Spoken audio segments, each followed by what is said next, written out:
Ay, ay, ay. Muy buenas noches a todos los espectadores.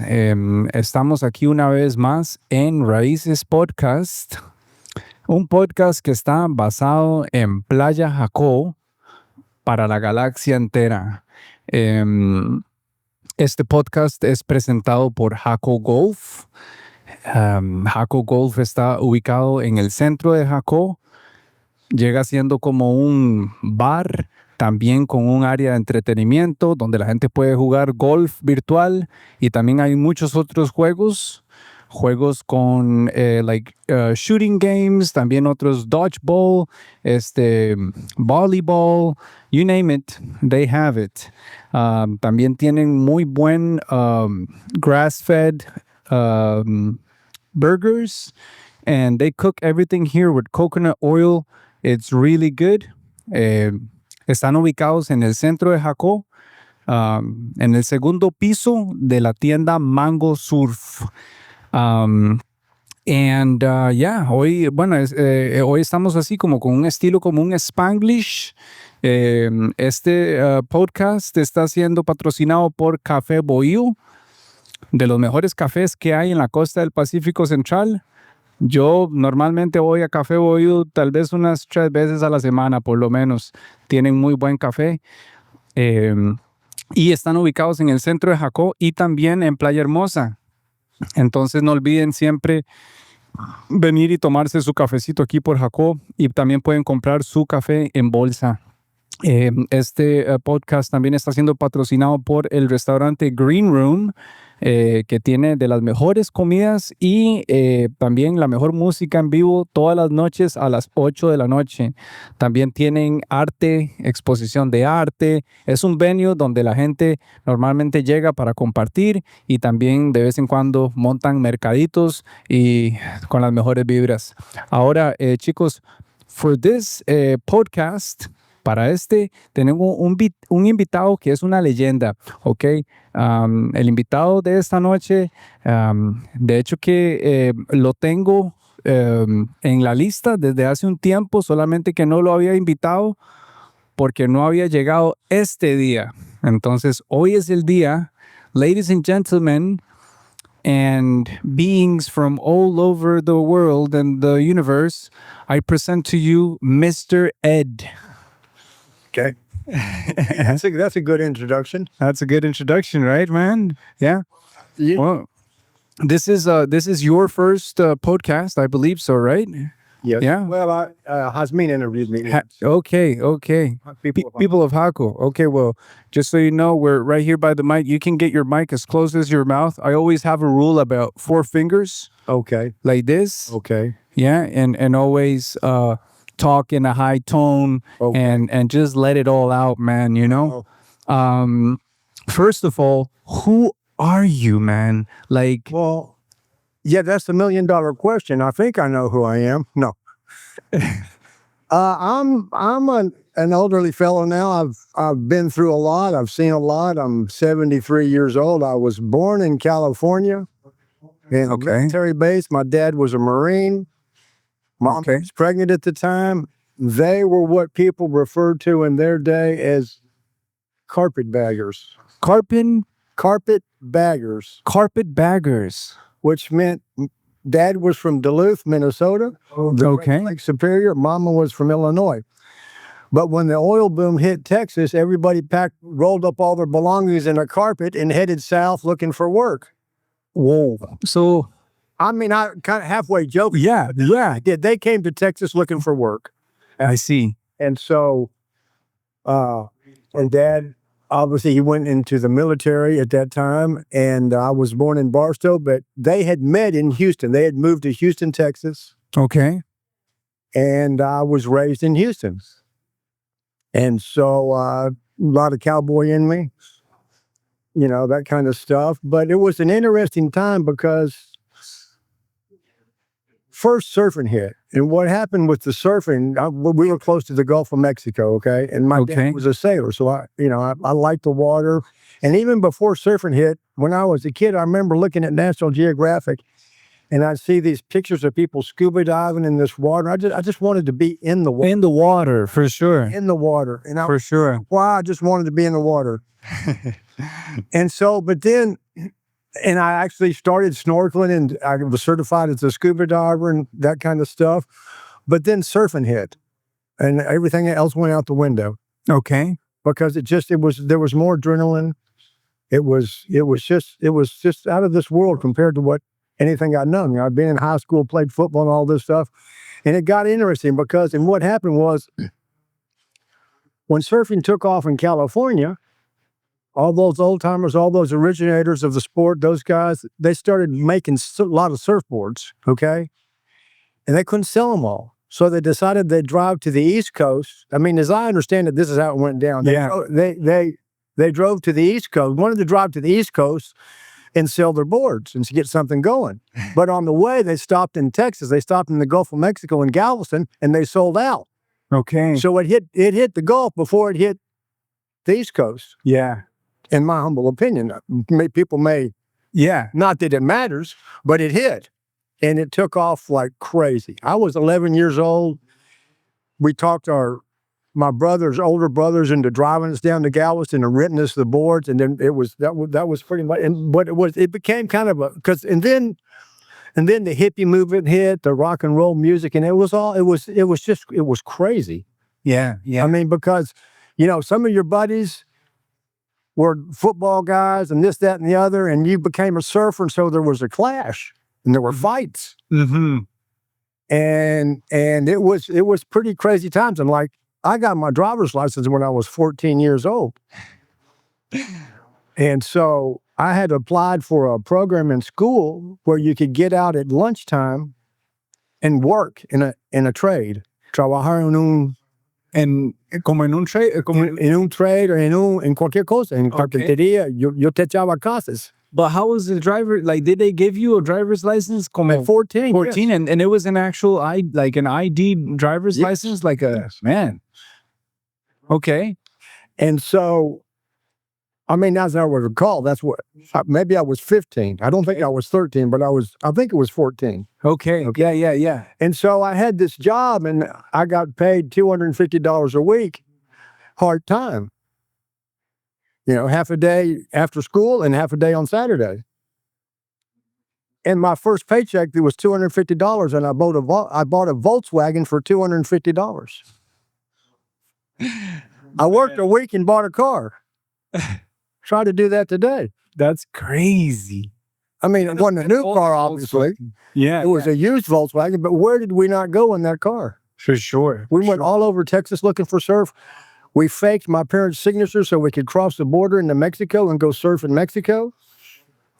And so it really became a way of life for some reason. That's pretty much all we wanted to do. And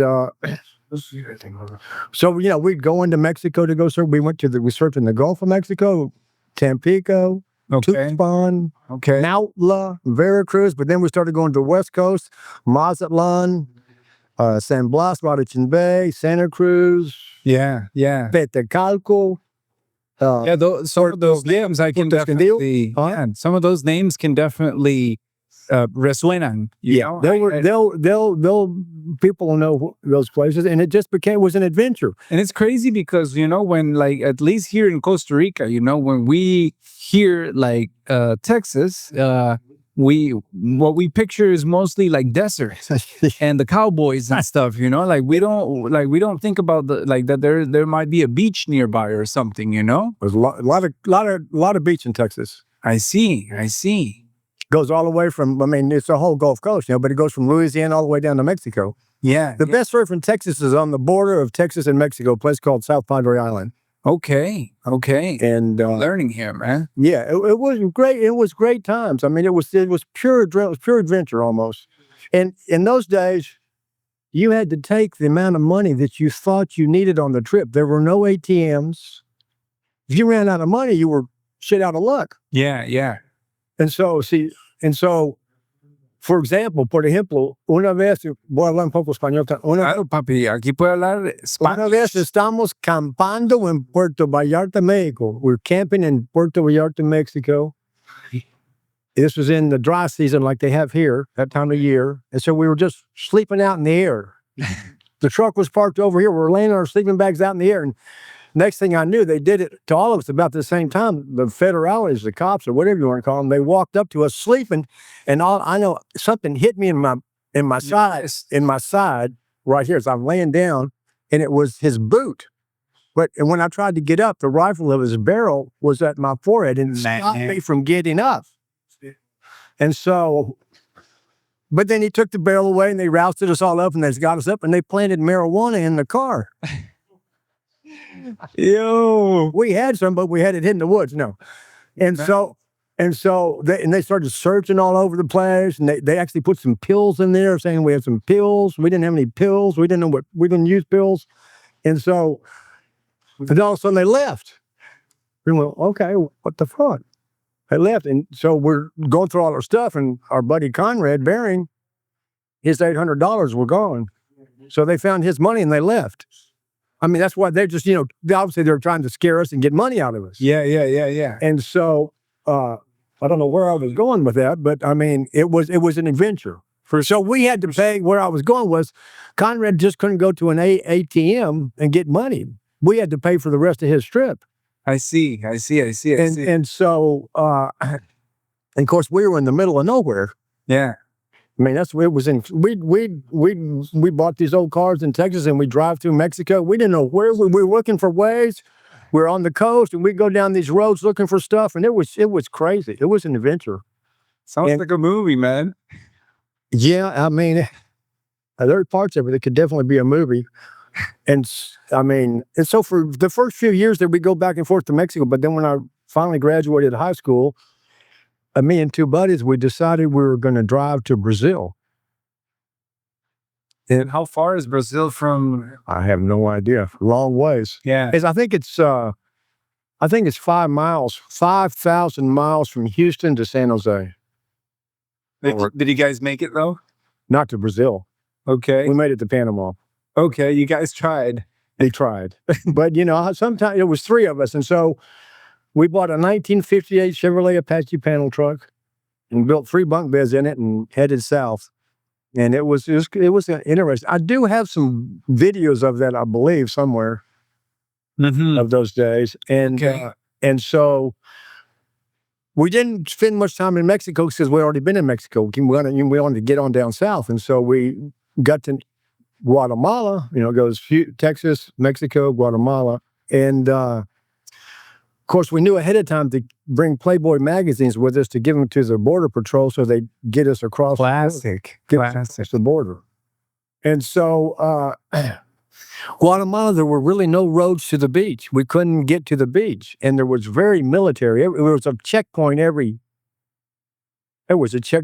hour. We're driving, the guys would pull us over, search us, and all this stuff. It kind of scared us, and carrying machine guns and all this. Very military presence. Mm-hmm. And then we... How old were you at that time? 20, I believe. 20? Yeah. Just graduated, or 19, just graduated high school. Man. Yeah. And so we get to El Salvador, and there's great surfing in El Salvador, so we stayed there for about a month. Surfing La Libertad and Zumsals. And then, of course, there's not a whole lot of coastline. Your next country is Honduras. And so it's a very small piece of Honduras that's on the Pacific before you get to Nicaragua. So then it was all protected, like surf can't really get in there, I don't think that well. So we went to Nicaragua, and let's see. There was some weird military presence in Nicaragua. No, that one was that the Sandinistas and the Contras? No, this is way before that. There was something going on in Nicaragua. We didn't spend much time in Nicaragua. Something sketchy was going on. Something sketchy was going on. So we drove on through. We get to Costa Rica. And we could just tell when we hit. What impressed me the most about Costa Rica is we get to the border, and the cops got billy clubs. But they didn't even have a gun. They just had billy clubs. They were like security officers. But I mean, it was, and there was, no military. So it was a completely different vibe from all those other countries. Man. Completely different vibe. Peace and love. Paz y trabajo, whatever you want. Paz y more trabajo. So we were very impressed with Costa Rica. And we'd kind of been hitting the coast the whole time. And we saw on the map, it said Laguna Arenal. So we started to go up in the mountains. We got to Cañas. And we drove to Arenal. And then we got to, we drove Cañas, Tilarán. Then we went to Arenal, which is now underwater because the lake's there. When we went there was no lake. And so we stayed in the town of Arenal, which is now underwater.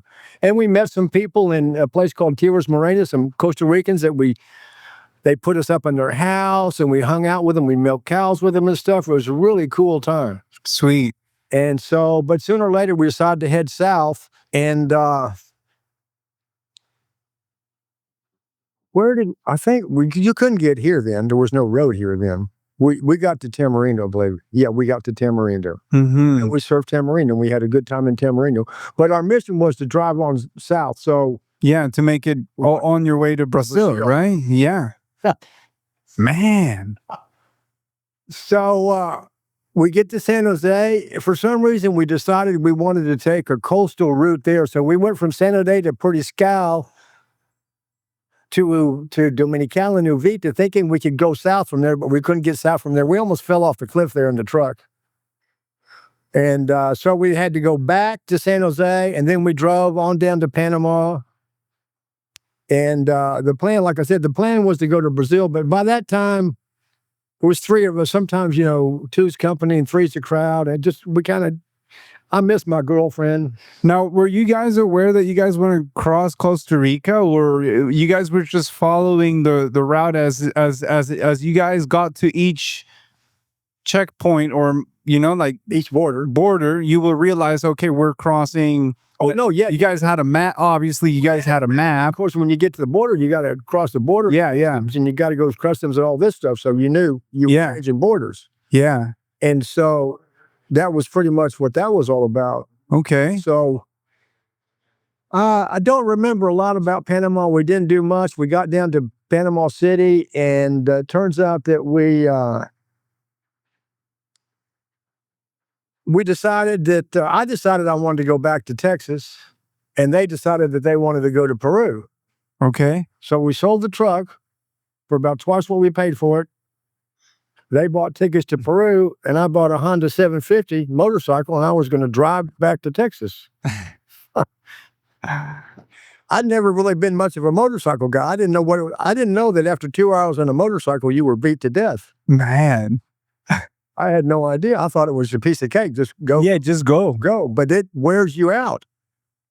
Man. And so the motorcycle I bought, I guess the rings were kind of bad, and it kept getting oil all over the spark plug. So every 200 miles, I'd pull the plugs out and clean them and go on again. But the most impressive thing that would happen to me on that motorcycle was I was in Bagaces, I think, on my way back, to the border of Nicaragua. And my front tire blew out at me about 60 miles an hour. I had a flat tire.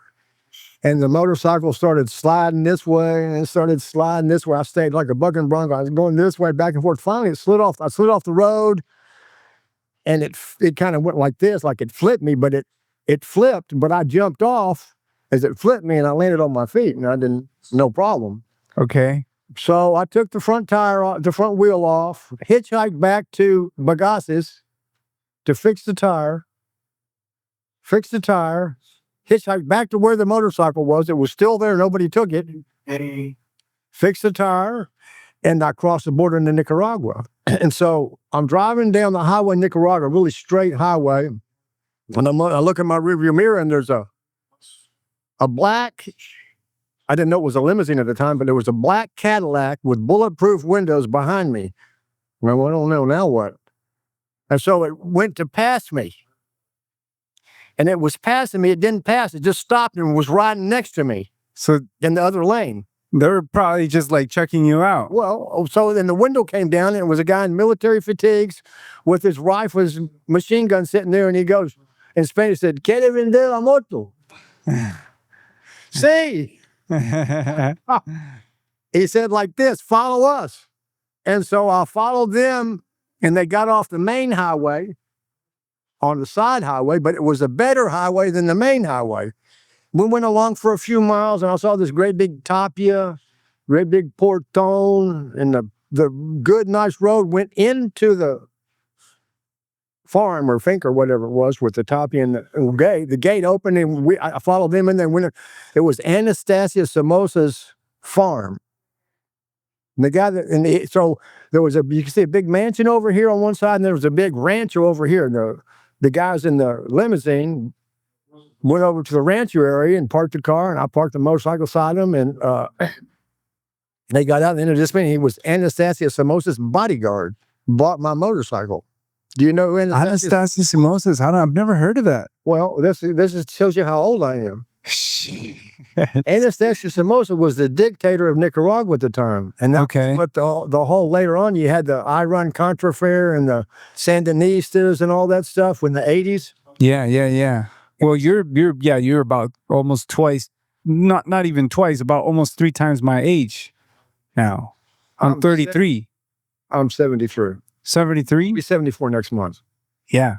So there's stuff back. A lot of people don't know about all this stuff back. For sure, but a lot of people also do. Yeah, a lot of people. Yeah, my parents most likely do. Yeah, your parents will know about all that. So they bought your motorcycle? They bought my motorcycle, and I flew back to Houston. I didn't have to took a plane. I took a plane back to Houston. Yeah. So we're talking about your 20s, right? Yeah. This all happened on your 20s. 19, I believe. 19. And so you came to Costa Rica. Well, what happened was, you were here, so you fell in love with the country, or when we threw on that first trip, we fell in love with the country. Yeah. And I came down. We kept making trips like that every year. For sure. Every year, and came to here, and like what was interesting about it is one of the. Well, there were several trips. One trip, I'll say one trip. The next trip, when we were in Mexico, there was an earthquake in Managua.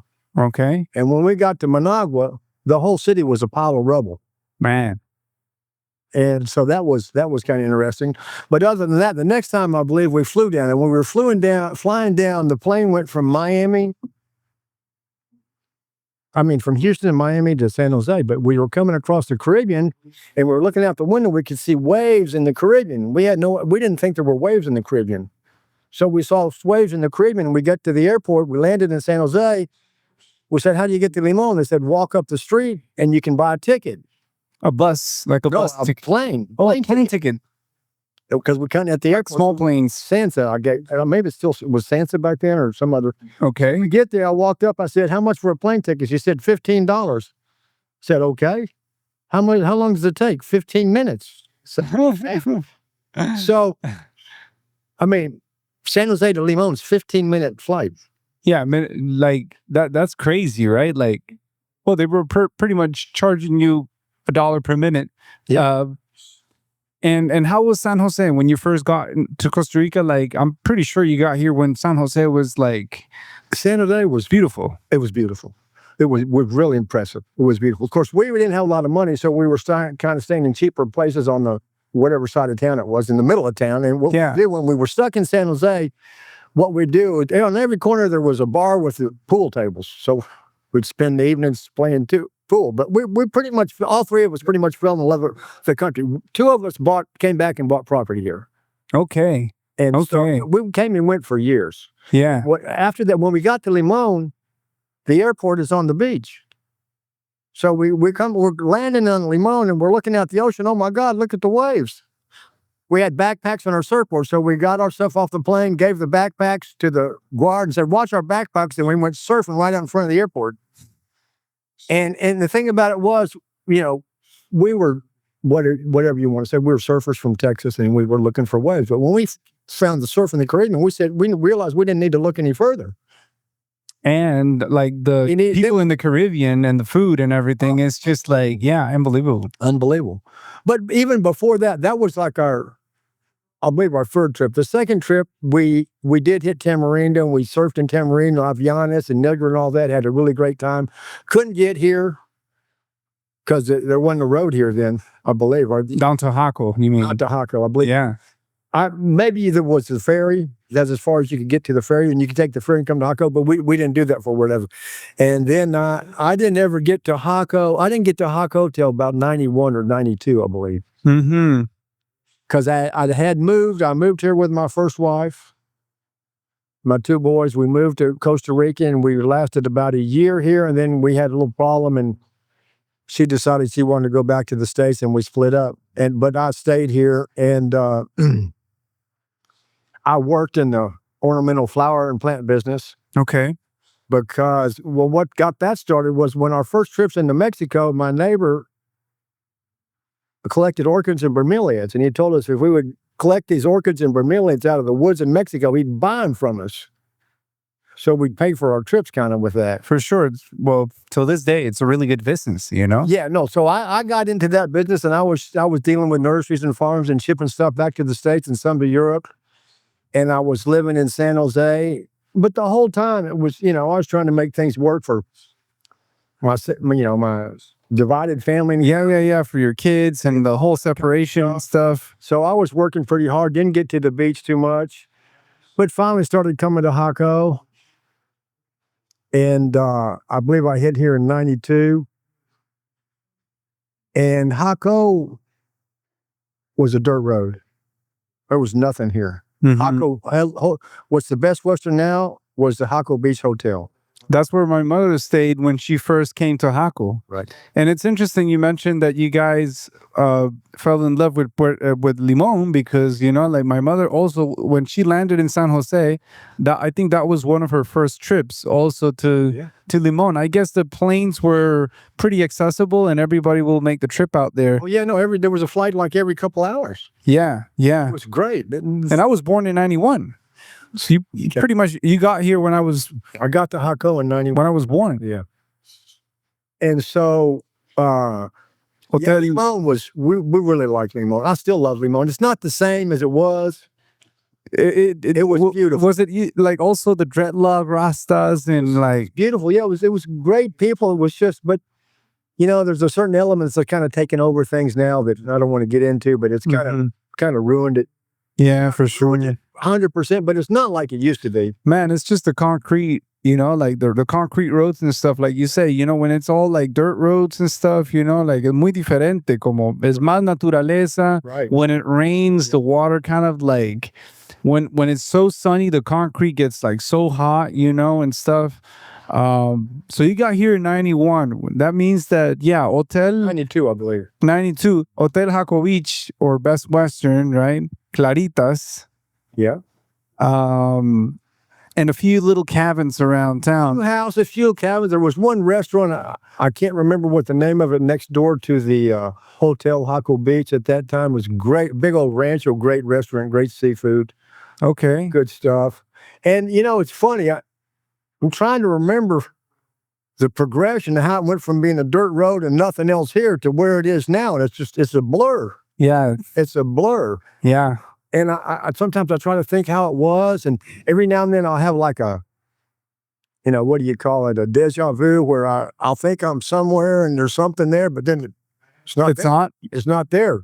Yeah. Like the other day there used to be a liquor store, so people had a liquor store down here, and I was going, where'd that liquor store go? It's just not. It's gone. But it does happen very frequently, like sometimes we get like somebody like, they build their business 2 months, 3 months.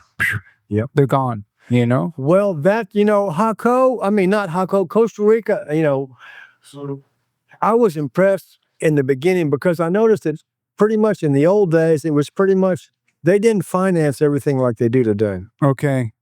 They bought a car, they paid cash. Mm-hmm. Farm was producing, they bought a car, they paid cash. Yeah.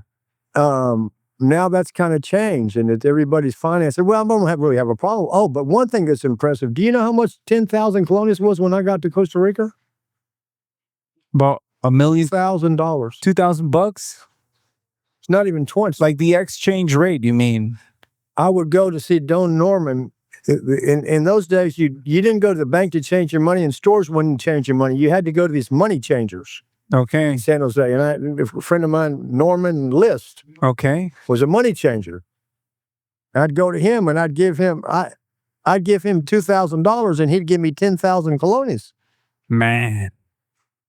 So Yeah. I know that's really big. That's a really big difference. People don't realize that. It's only us older folks that have seen that. My question is, why are we going to have a money that's worth less every day? It doesn't make any sense. Money's supposed to hold its value. For sure. Put it in the bank to hold its value. Even the dollar. Mm-hmm. I bought a Volkswagen after my first paycheck for $250. We can't do that today. The dollars don't go that far anymore. Mm-hmm.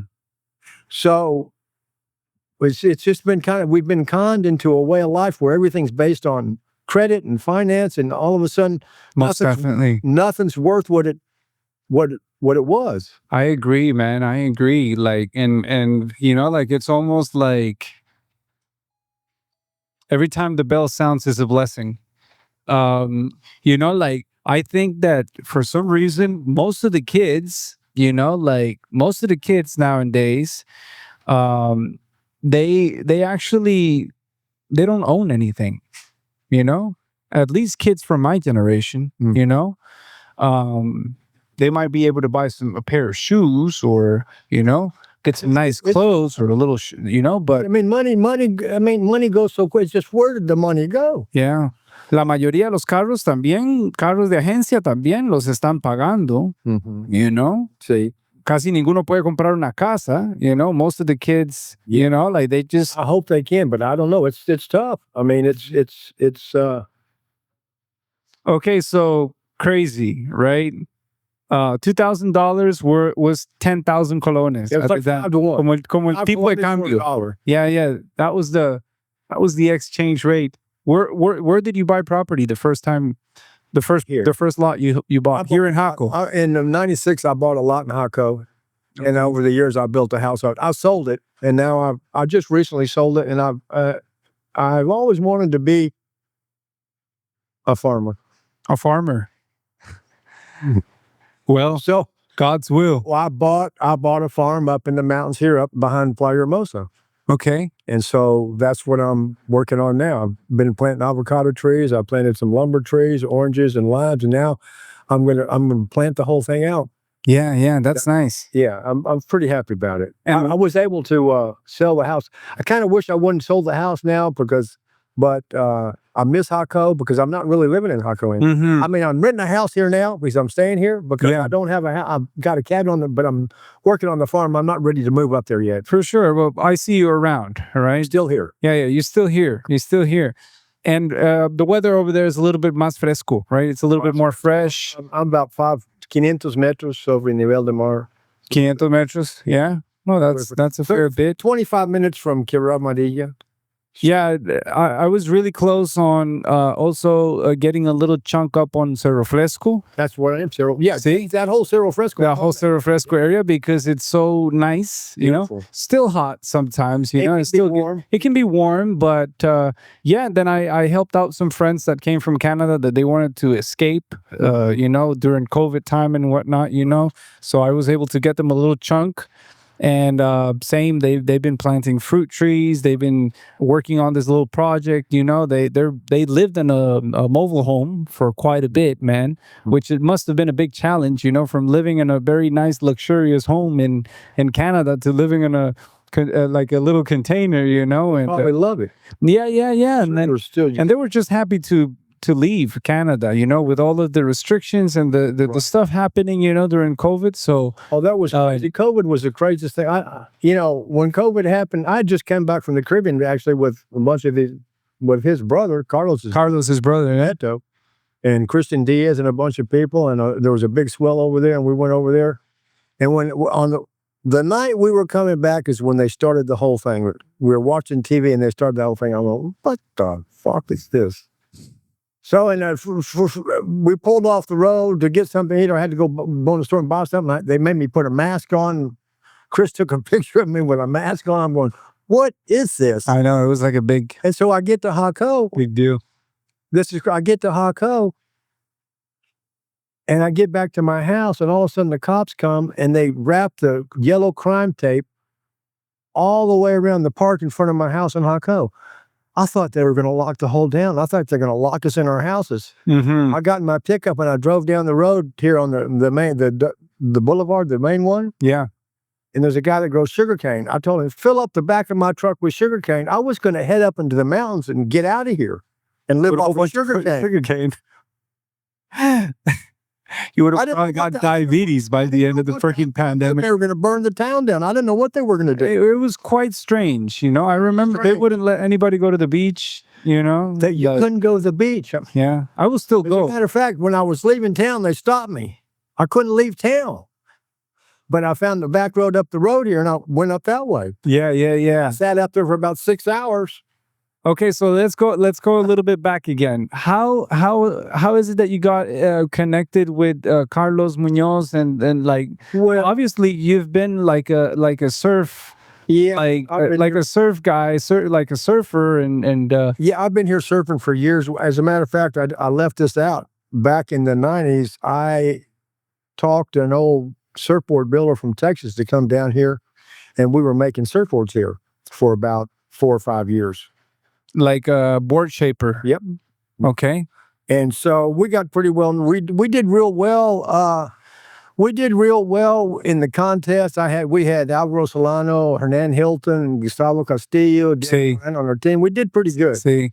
But it really didn't help us for selling surfboards. It's just, you know, sometimes people, if it's not, they're going for the brand names that are well known, you know, and it's hard to break into that market. But we did okay, and I still make surfboards. Yeah. And I've got a project on boards going here now. But so I was making boards for Beto. I made boards for Kali. And we had real good results. But surfboard business it's a tough business. Mm-hmm. It is. It's a tough business. Do you remember? I've been in real estate. I do remodel houses and I do all kinds of stuff. Okay, un poquito aquí, un poquito allá. Yeah. Do you remember my family's surf shop, Pacifico Surf Shop? That's your family? Yeah, man. Oh wow, that's my father, Oscar, Susan, Oscar and Susan. Oh my God, yeah. Oscar knows him. I know Oscar like the back of my hand. Sí. Unbelievable. Yeah. Y mi mamá Susan, ellos fueron los que abrieron la tienda al principio. Yeah. And that which they sold to Walter. Yeah, Walter was like an employee, I believe so, right? And then he continued with his own project on the side. Yeah. Yeah. Those were good times. Those were crazy times. I know. That was, I mean, you know, and sometimes like today, I'll be walking around and I'll see something or have a déjà vu and it's like I'm almost back in time again. It's pretty crazy, but, you know, it's been a long stretch, but we're still here plugging away and we're enjoying life. I've got 3 sons now and I've got 7 grandkids. 7 grandkids? Yeah, man. Got 4 granddaughters and 3 grandsons. And I'm still here in Jacó plugging away. Well, I'm here and from the farm. But I mean the farm, even though it's not Garabito anymore, it's Turbades, but it's still the same. Yeah, it's still the same area, you know. I didn't really want to get too far away, even though I toyed with the idea of maybe going down in Pavones or something down there, but I just liked it up there. I moved up there. It's probably about 25 minutes away from here. 25 minutes from Playa Hermosa. Yeah, for sure. Yeah, it's not that far. No. So it's good. So I'm really good with it. It's a really cool spot. It's, you know, the highway comes in up top. It's on the ridge there like Cerro Fresco. Yeah. And my farm just kind of falls away from that and there's pretty good ocean view. It's a really cool spot. It's really nice over there, man. Beautiful. Except for the terciopelos. Las terciopelos, yeah. Yeah, hoy mataron uno. Sí. Dios mío, hoy mató un terciopelo. Sí. Man, there's so many. And then during the rainy season, they come out too. A lot. I guess. I don't know, man. You gotta watch out, man. Gotta watch out. Well, we got some big cats up there too. I got it. That's what I've heard. Yeah, my father, he's actually come across with a couple. Mm-hmm. You know, he's mentioned before. And, you know, something else I've heard from some of the friends that live up in the Cerro Fresco area and around those mountains. And, you know, like myself, I saw a little bit of it when we went up to the Mirror Mountain one night. We see a lot of activity up in the up in the sky. Yep. Like stuff moving and stopping, and like people working. I have a story about that. Yeah. As I was in front of there's a little park in front of my house, what used to be my house in Jacó. And I was just standing outside in the evening, como las 6, 7 de la noche. And there was a strange star in the sky I'd never seen there before. And my neighbor, a girl neighbor, she was outside there too. And I said, well, where'd that star? I've never seen that star come there. And she said, oh, really? I said, yeah, where'd that star come from? She said, oh, really? And I said it one more time. She said, it's moving. I said, it's moving. I turned around and looked, and it's moving. This is my reaction right now. It's moving, and I looked at it. And as it's moving, the first thing I did, I don't know why I did. Well, I know why I did it, but I don't want to get. I went like this. No, wait a minute. First, it was just one light like this. One light. A light like that in the sky. Then it turned sideways, and there was a row of different colored lights. There was a light, like different colors, different colored lights. It was a long ship. And then I went, and it basically disappeared. It flew from where it was all the way across the sky over here, and then stopped, and then started flying away like it was an airplane or something. Like really fast. Well, when it first did it, I don't think there's anything that could go that fast. I mean, it went from here to there and nothing like that. And then it stopped, sat there, and then it started flying away slowly like it was when I first saw it. So, and of course, I've been back there and seen some of that activity firsthand. I've seen them come out. But what's weird about it is that at first it's a light, like it's a light in the sky. And then it kind of turns into a ship, and then they go down into the mountains back there. Como descendiendo, como bajando hacia la montaña también. Dicen que hay una base ahí, no sé qué, pero o hay algo ahí. Hay algo ahí, pero yo los vi. Yo los vi 2 veces. La primera vez en el parque y después otra vez allá en esa montaña. Bueno, yo tengo una historia. Cuando yo estaba con mi hermana una vez acostados en el zacate, viendo las estrellas también, aquí en Jacó, ahí por la Pops. Nosotros vivíamos cerca de la Pops, en esa calle que va hacia la fábrica de hielo. Nosotros vivíamos ahí. And back in the day, it was very common, kids will go lay down and watch the stars, right? Very little technology. We didn't have, much Disney movies every once in a while, but we were watching the stars, and then my sister said, like, look at that star, like that big one. It's like kind of like flashing.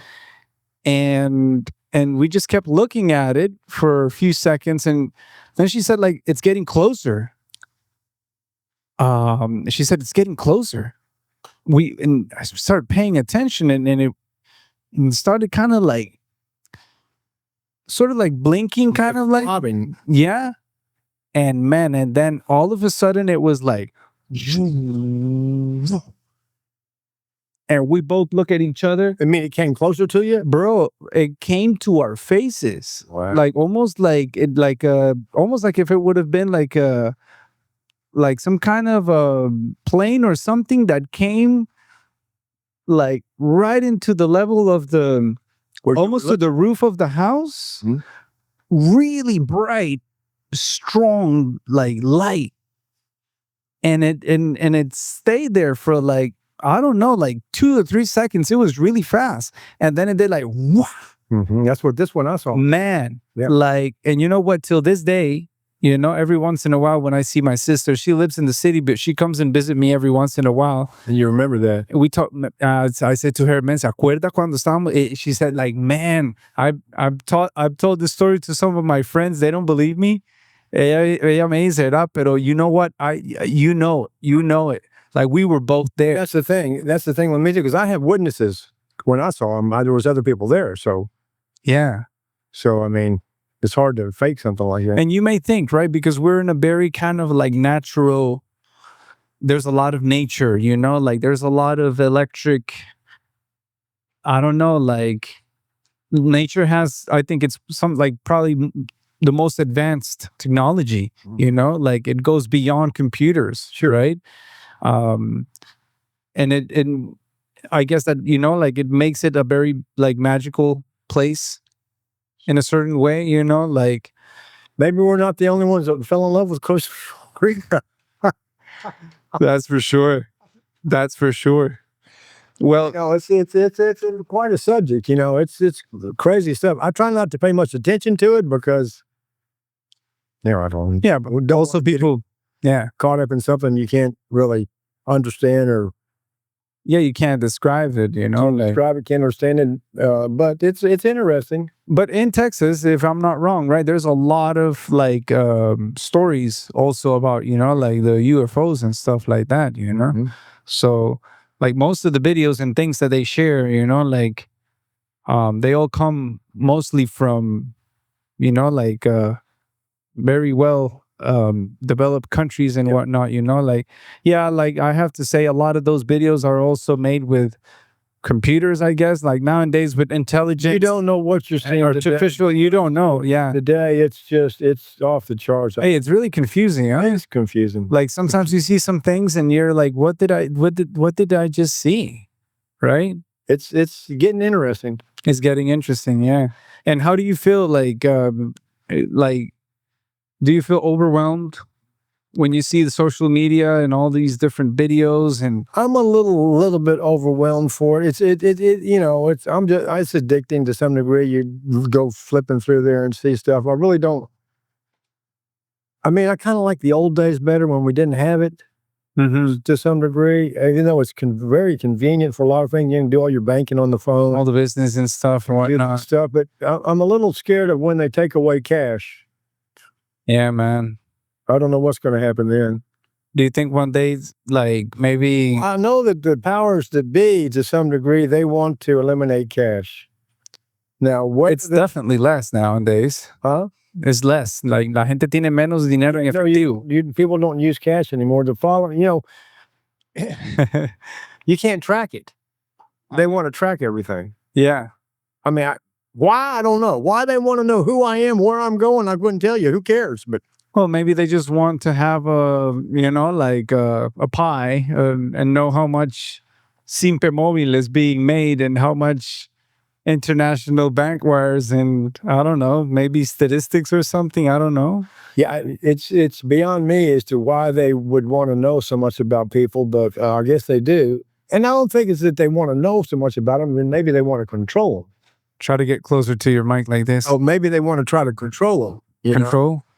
I don't know why all the emphasis on all the control is. I mean, even if you know, say I sold some limes off the farm and I want to go deposit the money they paid me for the limes, but the bank wants to know where I got the money. Mm-hmm. Well, who cares? Mm-hmm. I mean, I don't know. And then I want to take money out. They want to know what I'm going to do with my money. Yeah. I don't know. It didn't used to be like that. No. So those are things that you see going on now that you want to know where it's. I mean, I don't really want to know where it's. Well, maybe I do want to know where it's going, but it's a little bit concerning. I'm a little concerned about my freedom, et cetera, and all that kind of stuff. But we'll see what happens. Mm-hmm. So far, we're still okay. We're still in Costa Rica. Yeah. We're still good. I'm happy over here, honestly. I'm happy here too. Yeah. I'm here too. I'm a little, I was a little concerned that the government here could just shut down the whole country like they did with COVID. Yeah, like just flip the breaker, kind of thing. Just like boom. You can't. But we got through it. Mm-hmm. I don't think it's gonna. If they want to try to do something like that again, I don't know that it's going to be that easy. I don't know that people will buy it. True. Unless they actually hack like the entire system. Let's say like I don't know, like Elon and some of these individuals that have set up all the devices and stuff, they just get really tired and they're just like, let's just log off for a little bit. That would probably be a little bit chaotic. Like if you lost the internet. Yeah. Because if we don't have any internet, nothing happens, right? Can happen. Like even WhatsApp, we don't send text messages anymore. It's all WhatsApp and iMessage and now it's all Meta. I mean, my Facebook, my WhatsApp, it's all the same company, Meta. Yeah.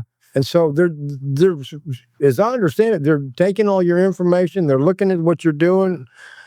I mean, not that I have anything to hide, but I mean, you have to, why? Yeah. But I mean, I just kind of the way it, we probably opened a can of worms when we developed the computers because it's just going to keep going. They're just going to keep getting better and better.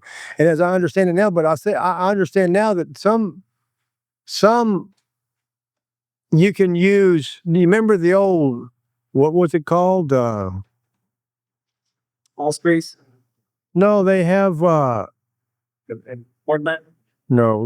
it's radio waves. They're using radio waves now until you can get outside of the system somehow. I just saw this recently, somebody's come up with a way where you can get online or do your stuff out of the matrix, but aren't using the radio waves like they used to do with the ham radios. Mm-hmm. I don't know. Like they're all this crypto money and all this stuff that they're trying to figure out how to hide their crypto, or that, I don't know. Well, like I'm into sounds, like I really love music. I've been working with music for a little while, and I can definitely tell how sometimes they play certain sounds, certain videos, even certain ringtones and notification sounds that also cause a certain level of stress. You know what I mean? Very well be. One of the reasons I sold my house, I felt like somebody put up a cell phone tower 3 houses down from me. I felt like the thing was zapping me.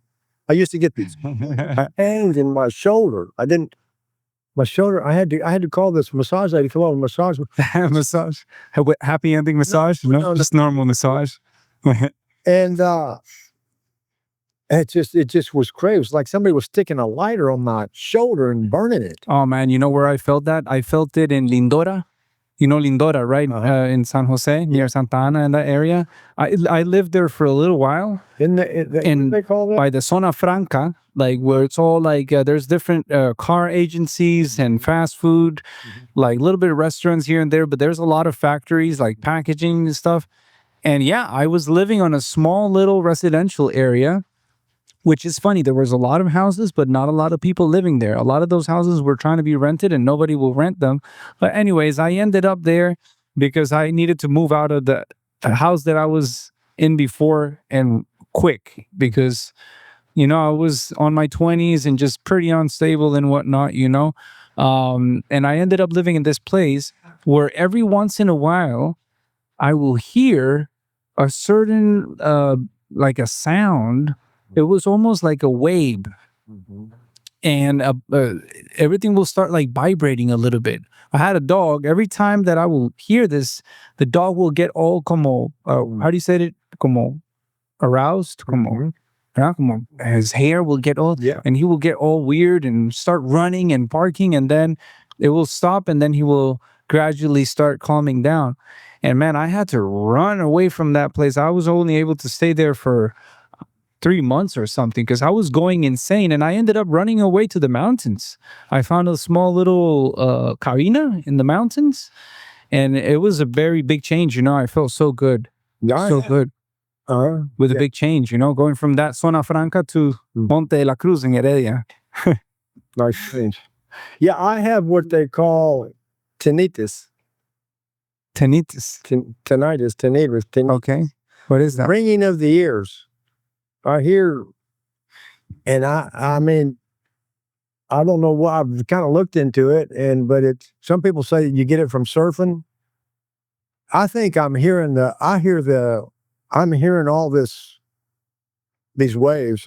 Maybe the electrical waves. I have a constant ringing in my ears. Mm-hmm. I've learned to live with it. It doesn't really bother me that much. Sometimes I think it's just the sound of life. It's like a hum. Like a ping. Mm-hmm.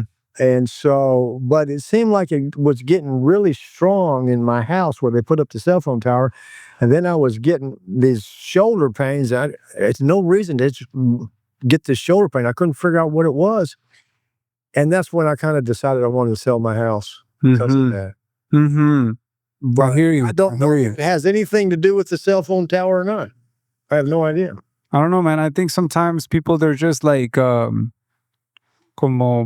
sedated, almost, you know? Yeah. We live in society where everybody drinks a lot sometimes, and they take medication and stuff. So sometimes they don't even feel that, you know. It's almost like they don't even notice. Well, what I noticed, I'm not one to say, but I mean, I don't like to drink, and I don't like to do drugs or like LSD or any of that. Well, I wouldn't go that far. Little bit of mushrooms here and there. No, I mean, mushrooms are very interesting. You know, there's mushrooms on the farm. Yeah. In my early days, we used to take mushrooms to party.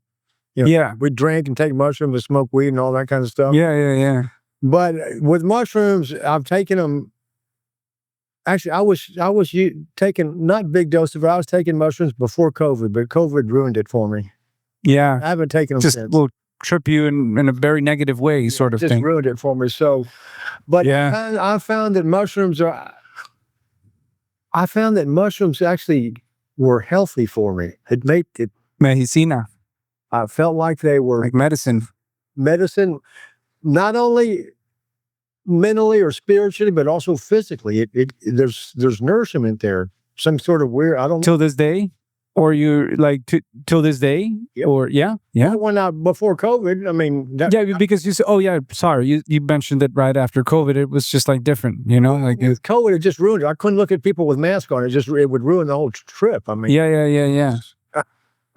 I know, unless you're like somewhere away. I mean, away. Happened here. No, I asked because like I have friends that, you know, they've also like so they get like. When they're in their 70s, or you're 73 now, they say that it messes up their nervous system, you know. The mushrooms do? Yeah, I have younger friends too that they've mentioned it before, that like somehow it messes up their nervous system and they get really kind of like nervous or. Well, I can see that. You know, the thing about those kind of things, whatever you're feeling, you're going to feel it even more. Because it's actually more. It makes things almost more real. So wherever you're at, that's the scary part. Because if you're not in a good place, you don't want to be taking any of that kind of stuff. Sí, porque te vuelves más sensible también. It does. I've never had a problem, but I haven't taken a whole lot either. I found it interesting. I was reading up on it, and it's pretty cool when you see them out in the field. I mean, I've seen them. Not on my field, but I've seen them in places here where you look out in this field and there's all these little white caps with this little golden dome on it, and the sun's hitting on it. It's fun picking them. It's kind of an interesting phenomenon. For sure. And it's like you see it's like gold out in the field, and I know. So I mean, I don't know. I can't knock that kind of stuff. Yeah. I think it's there. Yeah. That's where the whole Santa Claus thing, that's where the whole Santa Claus thing comes from. Yeah, I saw a video. Actually, there's these sort of after school videos that they show, and they actually tell you about el origen de la Navidad, like the origin of Christmas, right? The magic mushrooms. And the reindeer eat them. That's why they fly. Yeah. And they will hang up the amanitas moscadas on the tree so they can dry. And that's where the Christmas tree came from. Yeah. They cut the tree down so they could take it inside and hang their mushrooms on it to dry. Because if you eat them fresh, it messes up your stomach or something. If you dry them, you don't have like the levels of toxicity. They get a little bit lower down and stuff. And plus, also there was so much snow that the shaman had to come down the chimney. But you see, it's funny because a lot of people will say like, yeah, you guys can see UFOs and all this stuff, you know, because you guys are eating mushrooms, and yeah, you can see the. Well, I was eating mushrooms when I saw them. Exactly.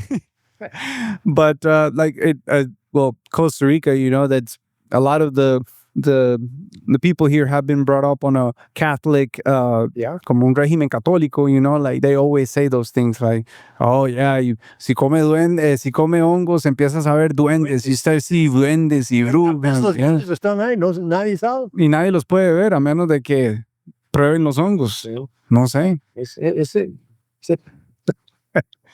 Qué loco. Now, como cambiando de tema un poco, changing the topic a little bit. Obviously, you know, like I feel like this year has been very different from many other years for Jacó itself. You know, like I think that we have a lot of beautiful things to do, beautiful people here, a lot of amazing stuff. At the same time, there's a lot of sort of like bad news around, you know, the news media. Yep. And it's not a secret, right? Like we've been able to see it, right, in the sense that we don't get the same amount of families, right, walking through town. Like I used to our other places. Yeah, and remember, like when we used to get a lot of San Jose families too. They used to walk downtown Jacó, the kids with their PJs. They will go to eat some ice cream at the barco or the pubs, and then they will go back, walking back to their wherever they were staying. Yeah, and then also like families coming from the U.S., Canada, the U.K. or whatever, and it seems like they're going somewhere else, or that, you know, like it has changed a little bit. Yeah, I mean, you know, the night scene here gets pretty interesting to say the least. And so those folks are probably going out to eat early, and then they're walking home earlier. They're not walking earlier than before, walking down the strip like they used to. I mean, I know exactly what you're talking about. They used to walk down the strip, look at the shops, look around. Yeah, you really don't see that anymore. And it's probably because, you know, in those days there was a nightlife too, but it didn't happen till later. Till late. So it gets going pretty early. Till like 7 o'clock, you already see all the whole action going on. Yeah. So I mean that's a deterrent for some of the tourists that we want here. I mean, I think that's basically the kind of tourists you really want. The other stuff, you know, it's fun to go out and, you know, look around and see what's going on, and it's interesting to say the least. But it's kind of put a damper on say those kind of people coming here as much as they used to. Even though I still do see quite a bit of people. For sure. Families. I see them on the beach. So I think the pluses outweigh the minuses. Mm-hmm, mm-hmm. And if we can just, you know, keep that going to some degree. For sure. I mean, I like, you know, if you go over to Los Sueños and the Marriott and all that, those are some beautiful construction over there. For sure. It's like a different world. Beautiful. Oh yeah. It's and now totally different world. When you're out in the, you know, like we go over to Escondido to go surfing, or we're out in the ocean and we look back at that, it's pretty. Even though it's not as pretty as if it was just a green mountain like it used to be, but it doesn't look bad. It blends in with the tropical setting. Mm-hmm. And whereas you look back at Jacó, you go, what is this? I know, man. You know, the gardens that they have in Los Sueños in Marriott, very well done gardens, you know, and the way that they've, you know, like done all the, you know, the path and the lanes. Yeah, very, very, very well thought out. And I'm not saying that I think there should be anybody over our shoulder telling us how we can build and stuff, but I mean, I don't think it costs a lot more to build something pretty as it does to build something ugly. True. And I mean, I'm not one to say this, that, or the other, but I mean, I just know you know, when you look back at how it's going, at night it's pretty. When I call it Acapulco. When I come back from Hermosa, sometimes I'm coming around Roca Loca there, and you look at Jacó with all the lights on, it's real pretty. It looks like Acapulco.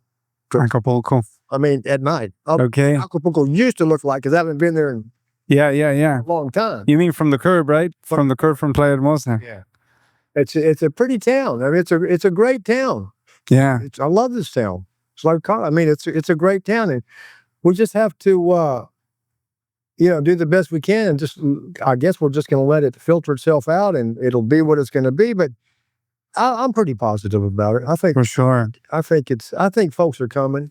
And for the most, like, well, I deal with also a little bit of tourism, like we have home vacations, we have commercial rentals as well. And, like so many of the families come, they have a great experience, they end up leaving so happy and wanting to come back. It's just somehow the news media, that they have sort of created this image. But there have been some strange things happen. Yeah, for sure. Some bad things. Anytime something like that happens, it's going to make a lot of waves. Well, the whole government thing right nowadays, with the Celso Gamboa and everything that's happening, like what's happening? Yeah, you haven't heard about all this DEA that they're taking out some people from the government. They being wanted in the U.S. Really? Yeah, man. I've heard. For sure. Yeah, and we're talking about, well, some of the people that have been involved with the government, so I think everything somehow comes from, from the administration, como la principal, like if we have crooks in charge, we're going to definitely have some crooked deals, but yeah, there's a lot of change, like I really enjoy the fact that we have people like Jacó Impact now involved with the municipality. They've been doing an excellent job for almost 10 years. Francisco, also, he's got a really good approach and he's all about action. Right. And he's out there walking and moving, like the last major we haven't seen that before. I know, we haven't seen that before. Like even the last major that we had, we'll never see that guy. And I believe that he was not in the municipality for like a year or something. That's what that's what I've heard, Yeah, no, those people need to make a presence, and they need to make sure that things are happening like they're supposed to happen. I mean, and back to the family thing. It seems like now that we have like Airbnb and people are renting out a lot of houses and stuff. Yeah. In the old days, they were all going to hotels. Yes. And they're still going to hotels, but now I think a lot of they're renting these houses, and they're going to the grocery store, they're buying their food, and they're not going out that much anymore. Not out to the restaurants. I mean, they will go out to restaurants sometimes, but it's not like it was in the past. Mm-hmm. And so they're family, and they're just doing their family thing in the house that they rented. And they'll go to the beach, go back and have dinner at the house and that kind of stuff. Do you think they might think that it's too expensive to eat outside? It is expensive, but it's just as expensive to buy it in the grocery store. I mean, I go to the grocery store and I buy food to fix it. And then I got to clean it up. I go, shit. I think I spent more money on the groceries than it would have cost me to eat. I know. I sometimes I think I spent like 5 hours in the kitchen. It's obviously not 5 hours, but yeah, like all the cooking process, cleaning the pans and whatnot. Clean up. I mean, it's somehow healthier too. Like I go to Sacereño, I buy my eggs and my vegetables and all my stuff. I go to the farmer's market too. Like I like buying stuff sometimes from the German guy that has a really good the German bread and that? No, the German meat guy. Oh yeah, and he also has the trucha ahumada, really good. And some people go to Automercado to get specific things that they like because it's most they can't find those in más por menos and stuff like that. So I guess that we just have to learn how to navigate. When you live here and stuff. I think that farmers market's a very, very cool thing. Even though I haven't been buying there much, I always forget. I get confused. I always think it's Wednesday. Right. I get confused too. The best time to go is Thursday evening. Yeah. Because that's when they get there fresh. I know. Yeah, that can get really hot in the day. Like there's... in the middle of the day? Fair, man. Yeah. Yeah. I always thought like, hey, why are they not doing it in the... Where the shade trees are? Yeah, or in that multiuso that they have with the roof, it's always empty. Nobody's in there, like it's all roof thing. That's a good idea. Yeah, and they have bathrooms in there and stuff, but who's going to listen to me, right? Yeah, somebody might. Oh, man. Maybe Francisco, man. Francisco might. I just heard he said that I'm good, There you go. Yeah. La vicealcaldesa, she came, she said, Francisco said he's okay. He's a good man. He's a good kid, And you're still a kid. Yeah, man. I don't know that I feel young at the same time. It's really strange because sometimes I feel like at the same time, like the world can end or some like we were just talking, right? The breaker may flip at any moment, and then yeah, I don't know. It's really strange. I deal with that a lot because I'm pretty well read in scripture. I've read the Bible a couple of times, and I always we keep talking about the Bible. I thought I better read it. So there's a lot of stuff in there about end times and this kind of stuff, but I'm almost of the opinion that the world keeps going. The only thing that ends is us. Mm-hmm. We die off, but the world just keeps going on. Now, whether something will happen, Yeah, I don't know. If you do look at some things, some people would say we're in very prophetic times. mm-hmm. Yeah, like the end of times and stuff. Like the beast system and all this kind of stuff, and Yeah. chips in your brain and this kind of stuff. I don't know. Mm-hmm. Mm-hmm. I'm not putting a chip in my brain. Hey, I don't know, man. The scary stuff is that, some people think we already have the chip somehow programmed. They might have chipped us when we were born. You never know. Chipped us when we were born, or through the cell phones, through the cell computers or stuff, Yep. Never know. Yep. Still, I think that when you're in nature, when you go out there, you spend time out on the beach, kind of like get disconnected from all of that, like I like just going out for a walk up the mountain. Yep. Leaving my phone. Yep. Behind. I just might just take the keys to open up the gate, and man, that's such a great feeling, I mean, that is a great feeling, and I'm sad to admit the fact that I'm almost as bad as everybody else. I get the phones on. I'm using the phone all the time. Yeah. Just like, and I mean, it's all good. It's all good. It's all good. I think that, we just have to take, the positive, and obviously thanks to the cell phones, we're out here, man, having this conversation, and we're able to do this. I mean, it's technology is only bad if you use it in a bad way. Yeah. I mean, it's all good stuff. It's a very interesting times. I mean, it blows my mind that you can just grab the phone and just look up anything you want, and voila, there it is. Yeah. I mean, it comes in on the instant. Well, it comes in on the what do you call them? The feed. No, the algorithm. Well, that too. Yeah, that's amazing. That's amazing. Like, I'll put on some of my old favorite songs, and I'll just let the algorithm go from there, because it'll just start giving you all the stuff from that time of the.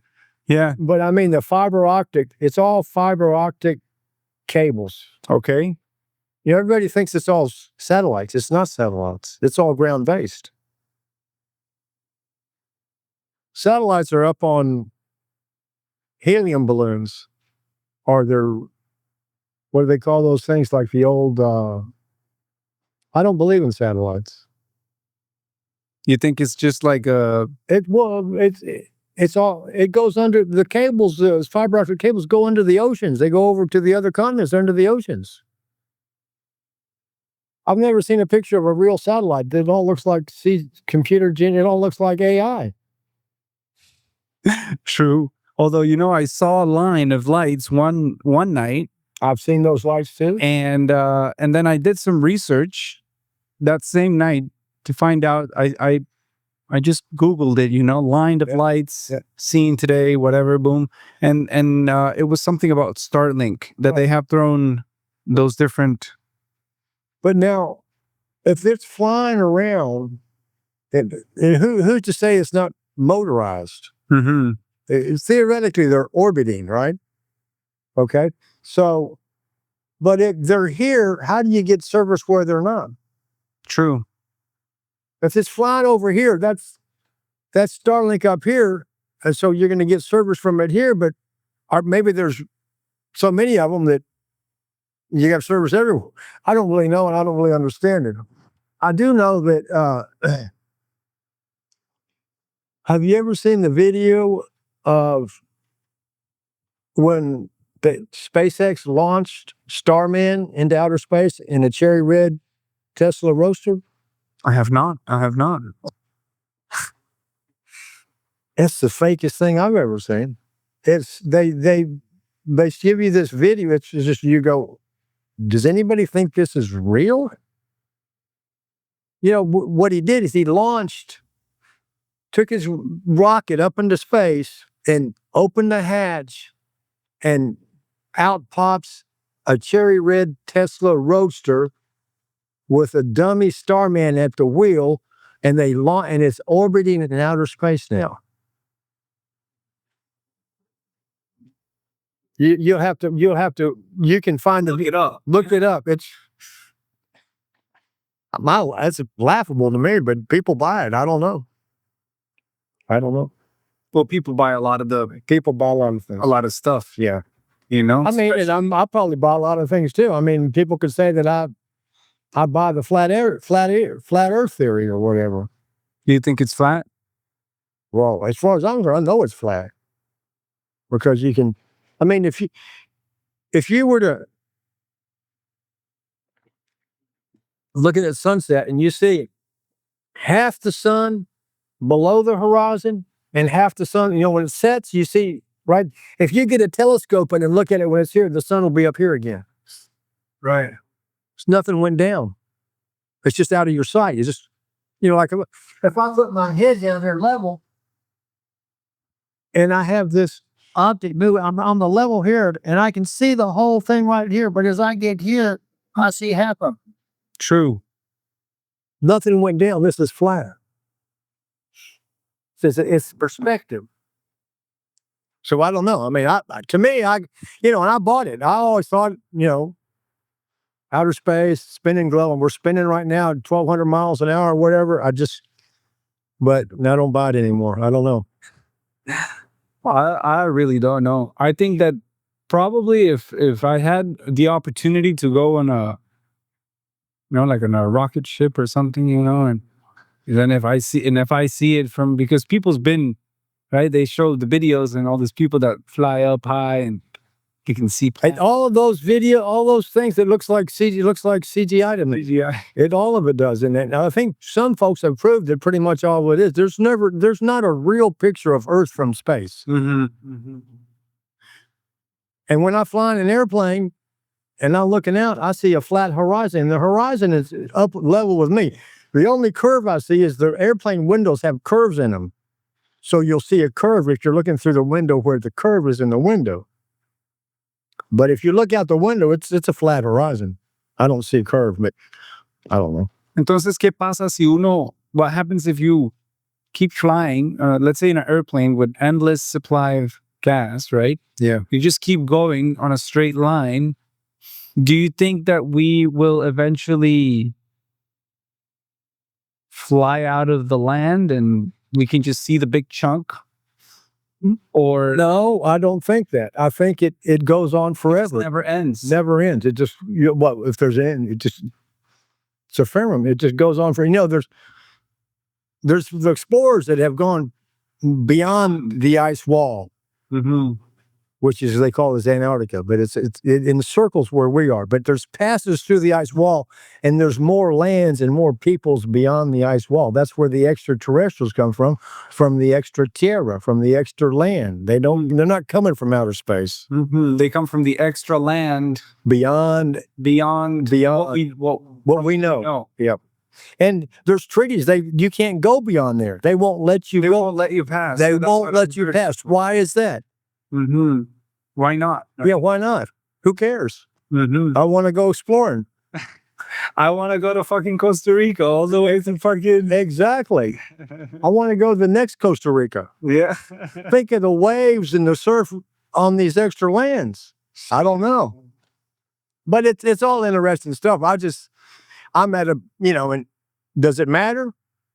People always go, why does it matter whether it's flat or round? It doesn't really matter, but why would they lie to you is what I want to know. If it's flat and they're telling us it's round, why? Well, maybe they want to keep it for themselves. They want to keep it from themselves. Probably. That's a good Egoísmo. Yeah. You know? They probably come and go all the time. Who they are, I don't know that either. Yeah. But who are they? It's another question. Us. Humankind. Yeah.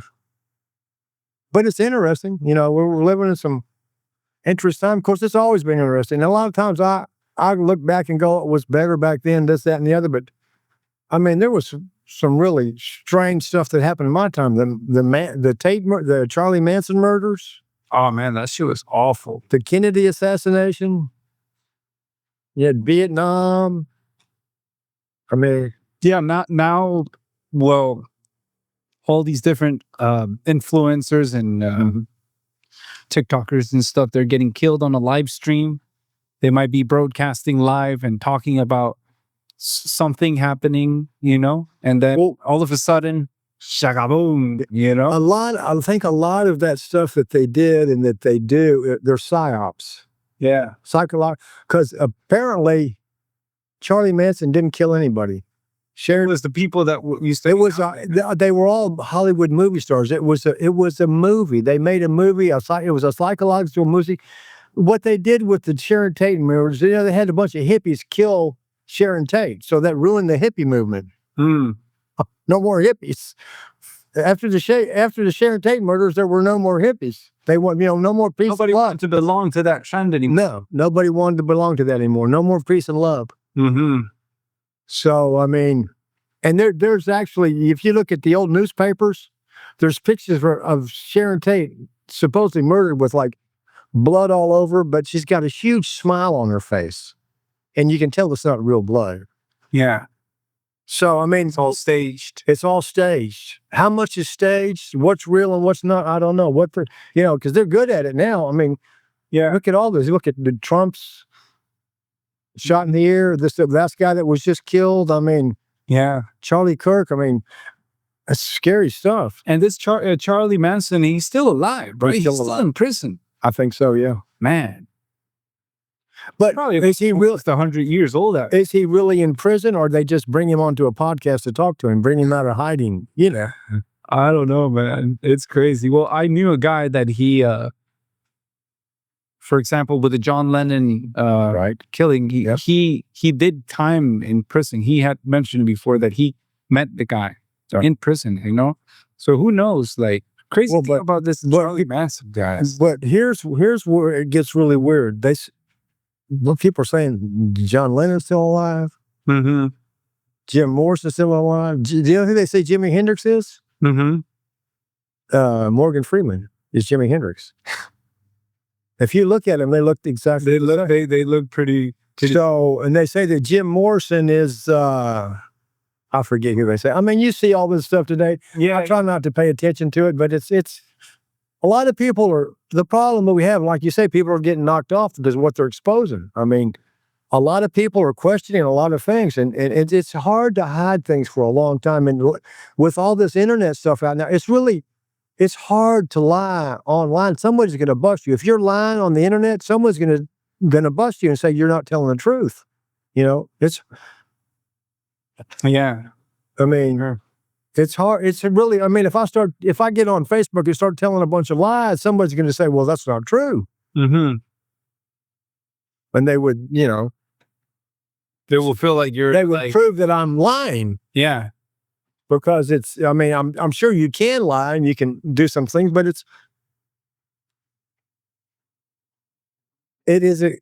that's why all these people are able to expose all this stuff that they're theoretically exposing, because of the internet, because you can find things out. I mean, and you can dive into things and, you know, research. Cell phones also, you know, like different cameras, different angles, you know. It's pretty delicado, you know. Pretty delicado. Yeah. That's why, again, Ed, like, I feel like there's nothing better than just being in front of the ocean. That's it, man. Just watching the waves, you know. Paz y trabajo. Sentarse ahí en la granja, ahí, ¿entiendes? En la finca, o sea, you know, watching the birds. It's like... But that's all really fun and nice, but we still have to make a living. Esa la cosa. That's the thing. Yeah. Got to plug away. I know. Es como desconectarse y conectarse. Yeah. But it's, I mean, it's getting interesting. Jacó is a great place. I mean, I wouldn't be here if it wasn't. I mean, For sure. it caught my eye. Definitely did. I almost moved to Limon. Yeah. Well, by the sounds of it, like you really loved Limon as well. I mean, Limon is that it's just like a little bit far from, That's why I came over here. City and stuff in Jacó, like. Jacó es como un poco más popular. They say it's the most popular beach in Costa Rica. It could very well be. Yeah. And, we have a very big community of retired folks over here, too. Apparently, it's a very attractive place for people that want to retire. Yeah, I mean, I don't see how you could go wrong. I mean, it's a great town. There's a lot of, you can outside. There's a lot of stuff outside of town. It's a growing town. I think it's going to be I hope it doesn't get too big, but I mean, there's a lot of room to grow. Seems like. I'm a little concerned, not really, but all the high rises won't be able to see the beach anymore. But well, even worse, will they be able to have water? Are they going to have water? Enough supply. And the agua negras y todo eso. Sí, el sistema de agua negras y todo eso. Well, I've spoken about it with Francisco, and just now I spoke to la vicealcaldesa about it too, and they say that, well, they're the ones who have that that power, responsibility. Before, back in the day, it used to be the town used to manage the water. Now it's but they get really, like, I don't know, man. Like, I was telling the lady that like sometimes it's hard to trust the water, the tap water. Yeah, comes out white. Yeah, I don't trust the tap water. I don't know if it's because you know what? There's a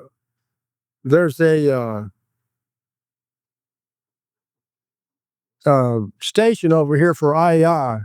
Yeah, out by the highway. See, but they got so much water coming in that they can't catch it all, and there's some of it excess water that just runs out of there for food. Yeah.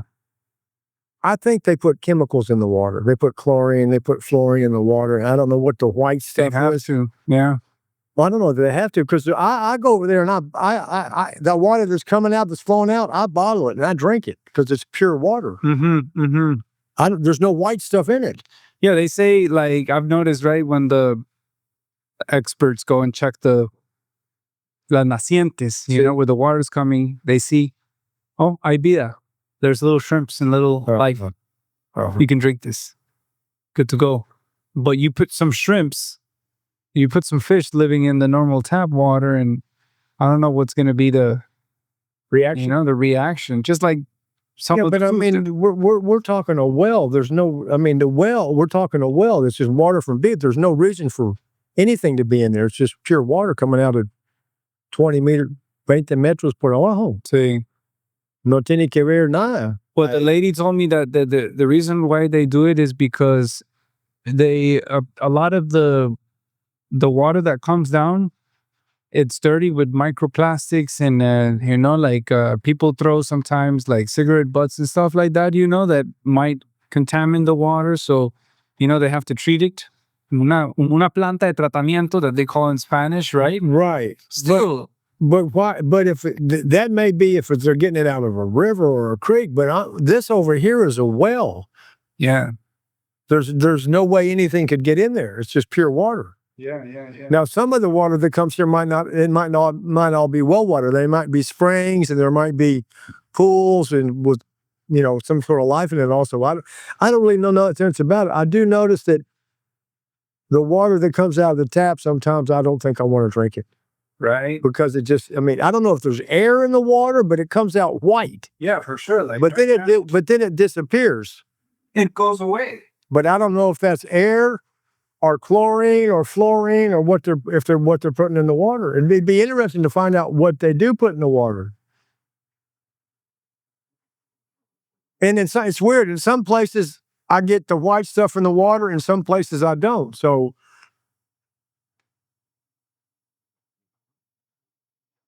There you go, right there. So, Plus, but I mean, some people would say that's air. that's air. That's the bubbles. Yeah, but what? It goes away. Right. It goes up. Right. But when you see it come out in the glass, it kind of makes you not want to drink it. For some reason. Well, I mean, it doesn't look like pure water.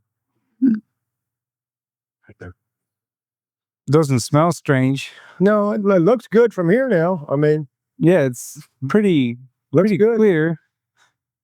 Obviously. I'd be curious to know. Maybe somebody could find out what they do.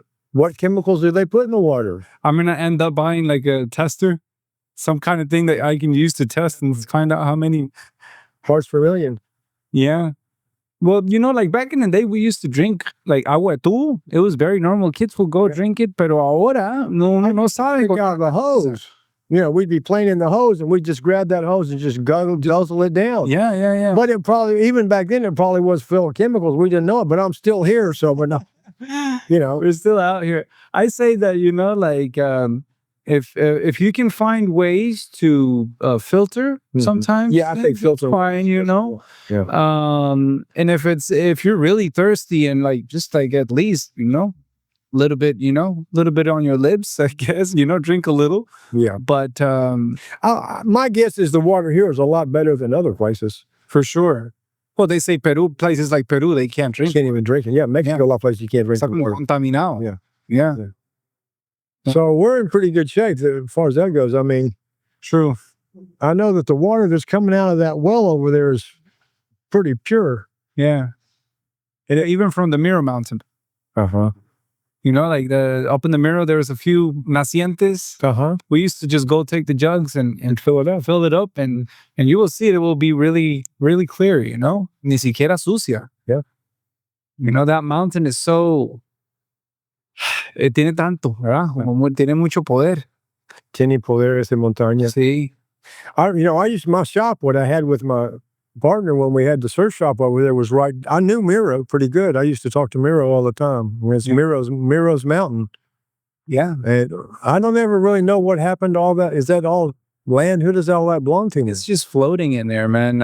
As far as I know, when he passed away, they were in the middle of negotiating with some developers, and then I think the economy crashed, and some people were locked in jail or something, you know, and the deal wasn't able to go through. And I wonder if he had any. Does he have any? Does his family? As far as I know, they were not interested. They didn't want to. Okay. They didn't want to have much to do, or they just probably didn't follow up.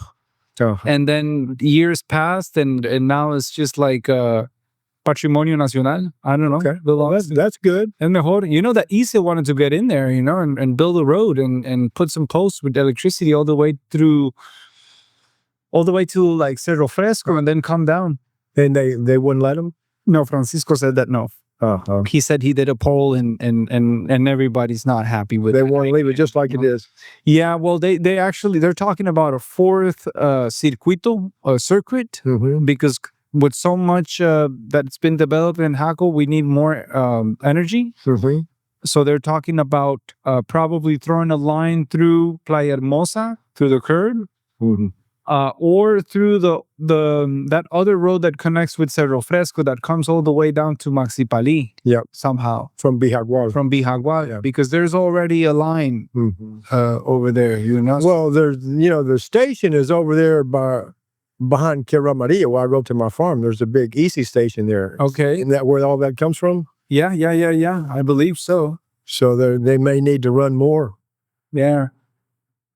Well, Cerro Fresco's good, right? You guys have electricity. There's I don't have electricity. No electricity. Not where I am. No. I have no electricity or water yet. Yeah. But hopefully soon. I can get electricity. There's a light pole on my farm, but I want them to move it because it's kind of where I want to build something. Okay. But it doesn't. I mean, I don't have a transformer yet. I'd have to pay for the transformer and get all that set up. Yeah. And then I could pump water up from my springs I have below, but I haven't got that far yet. Yeah.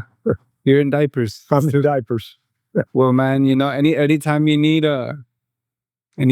some troopers up there. Oh yeah, I'd love to take people up there. It's just pretty impressive place. For sure. I go visit my friends every once in a while, you know. And where are they? They're right up, you know that place called Iguana? It's like a little vacation rental place. There's like an iguana with a joint in its mouth. It's a little Where is that? I have a friend, his name is Steve. He's also trying to sell his property. It's almost right at the, like, kind of like that one top area where there's a few houses that all built up together and stuff. But where do you go up? Where is that? That's actually like, you know, when you go through that development that they're doing, it's like a white house looking towards Hermosa, right? Yeah. They're going up that road. Yeah. I know where that is. Then you keep going and you go down, then you go up, and then there's a few houses like lined up on the right on the top there. Yeah. And there's some big trucks. They have some. Yeah, that'd be. I believe those are Richard Limehouse's houses. Exactly. Yeah. Right around that spot. Yeah. I go visit them every once in a while, and my buddy Steve, he's trying to sell his house over there too. So, I'll send you some. Send me some stuff. Yeah, please do, because I'm kind of playing around with that, see if I can sell something. For sure, man. There's a really big farm for sale up by me, 550 hectares. Beautiful farm, but it's a lot of land. Yeah, that sounds like a lot of land. Yeah. That's like a mountain, pretty much like a... That's huge. 550 hectáreas. Poof. Yeah, that's a lot of land. Boy, he runs... I rent pasture out on my farm to him sometime. Why he needs to rent pasture for me, I don't know, if he's got 550 hectares, but he owns several farms in the country. Yeah. It's qué bueno, man. Like, bueno, hay mucho terreno ahí, pero también, like, I wish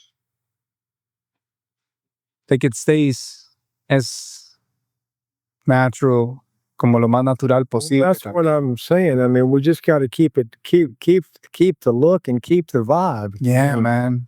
Like I say, looking. When you see Los Sueños from the ocean, it's pretty nice looking. Yeah, and so there's like balance. It blends in. If we can build by blending in with nature, I want to blend in with nature. Yeah, blend in with nature. I don't want to stand out from nature so much. Yeah, trying to blend in. Well, the work they've done in Jacó is crazy right now. When you see Jacó, like Jacó Centro now, it's like casi no hay ya naturaleza, ¿verdad? No. Pero at least we're surrounded by. And that's the attraction. Yeah, for sure. Yeah, people like go ziplining ATV and all that stuff. And even I found, my big deal was to go live on a farm, but I still like it here. Same. Qué bueno, Mr. Ed. Yeah. Man, hablamos de su infancia, we talk about your childhood a little bit, how you were brought up. Yeah. How you made it all the way to Costa Rica as well, Yeah, it was quite a deal. It was good times. I mean, I'm glad that it turned out the way it did, and glad I found Costa Rica. It's, I'm a Costa Rican citizen now. I've been for several years, and I love the country. I remember when they gave me my citizenship, I went to the registrar to pick it up, and they had a letter. Yeah. I had to open it up to see if I'd been accepted or not. And I opened it up, and I was accepted. And I looked at the ladies in the registrar. I said, "I love this place." Yeah. Thank you. What would you like to see next? What would I like to see next? That's I don't know. You're just happy with what you got right now, yeah, I'm good with what's going on. I'm just, Are we missing something here? Is there anything else we can do? Oh, there's a lot we can do. A lot, right? There's a lot we can do. We just got to do it. Yeah, man. We just got to do it. I mean, me too. I mean, a lot of talk. We talk a lot, and we're going to do this, that, and the other. But action speaks louder than words. But it's hard to get certain things done. I mean, you got to get everybody on the same program. Yeah, and you got to figure out what you want to do, whether it's really worth doing or not, if it's going to make a difference or not. Yeah. But I mean, when it's all said and done, I think everything kind of works itself out in the long run. hopefully. Mm-hmm.